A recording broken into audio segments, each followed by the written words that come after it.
3.2 million years ago, our ancestors, Homo habilis, lived in a world both beautiful and brutal. Imagine an endless prehistoric plain, bathed in the golden light of a setting sun. The air is thick, heavy with the scent of damp earth and burning wood. Near a life-giving river, a tribe has gathered.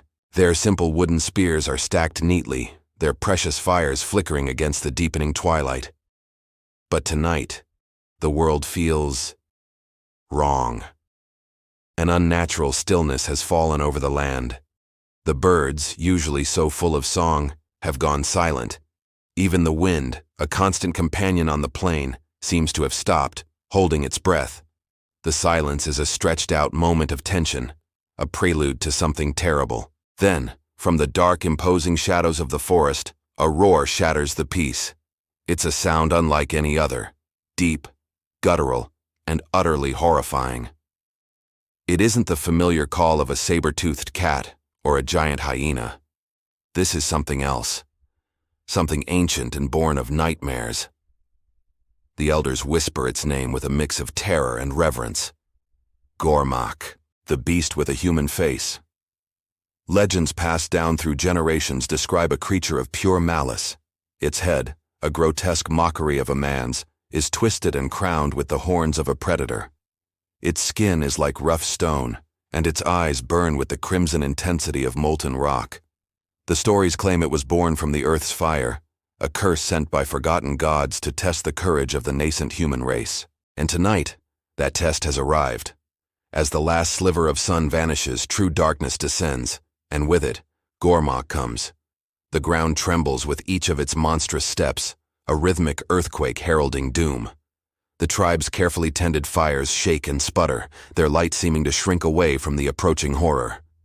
The beast storms into the camp with unstoppable force, smashing the fragile wooden huts into splinters. Embers fly into the night sky like a shower of dying stars, illuminating a scene of chaos.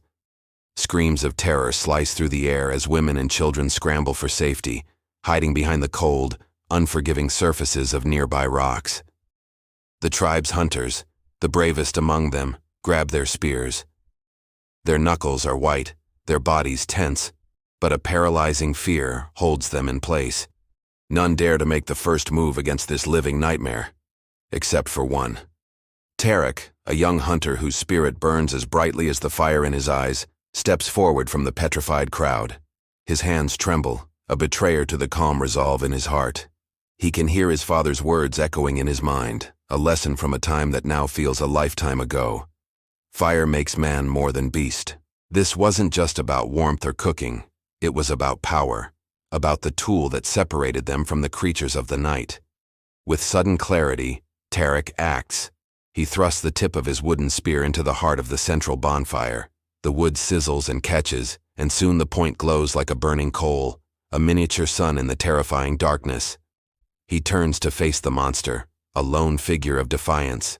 Dust and smoke swirl around them in a chaotic dance, and the flickering firelight reflects off Ghor'mak's twisted horns, making it look like a demon summoned from the earth itself. The stage is set for a battle that will define the future of his people. The monster, enraged by this single act of defiance, lets out another soul-shaking roar and lunges forward. Its speed is deceptive for its size. But Tarek is agile. He rolls to the side, his feet sliding through the damp mud as the creature's claws tear through the air where he just stood. As he comes up, he drives his flaming spear into the beast's massive leg. The weapon bites deep. A deafening roar of pain echoes through the valley, a sound that seems to shake the very stars. The monster's blood spills onto the ground, not red, but glowing like lava in the firelight, hissing as it touches the earth. This small victory, this proof that the beast can be harmed, ignites a spark of hope in Tarek. He turns to his frozen tribemates, his voice raw with adrenaline and desperation, and shouts, "Light the fires! Circle it!" His cry breaks the spell of fear. The hunters, seeing Tarek's courage, find their own. They rush to the scattered embers, using their spears to build up the flames. One by one, new fires roar to life, forming a blazing circle of light and heat around the monster. Ghor'mak, trapped, howls in a mixture of rage and fear. It thrashes wildly, But everywhere it turns, it is met by the one thing it fears, the controlled, intelligent fire of man. It is caught between humanity and its own primal weakness. Tarek sees his chance. The circle of fire has weakened the beast, confused it. He takes a deep breath, lets out a final, primal war cry that is all his own, and charges. He puts every ounce of his strength, every bit of his tribe's hope, into one final thrust.